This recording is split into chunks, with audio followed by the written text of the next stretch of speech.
So in my last video, I was talking about what is the limiting factor on the 3.7 V6 Mustang engine. The limiting factor on this engine has to be the piston rings. Now, if you're thinking about upgrading your pistons or the piston rings or the block in general, you're gonna have to go with a wider piston ring gap. Because when you're building the engine, depending on what kind of level of boost you're gonna be running, you're gonna gap your rings to that boost level.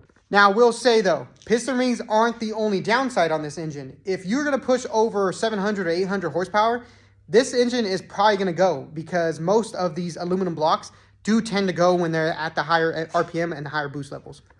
But to answer your question, yes, if you change out the pistons and you change out the piston rings, you will be able to push some massive horsepower out of this engine.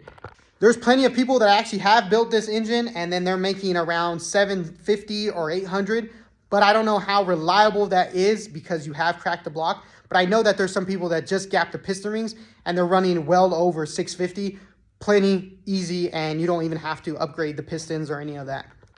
So the limiting factor on this is definitely still the piston rings, but it also is the block. The block does have its limits just like any other engine. It's just not at the 1,000 horsepower peak like the Coyotes. So do with that information with what you will, but my opinion, what I would do is just gap the piston rings, oil piston rings, and then call it a day, push around 15 or 20 PSI of boost, make some good power, and save your money.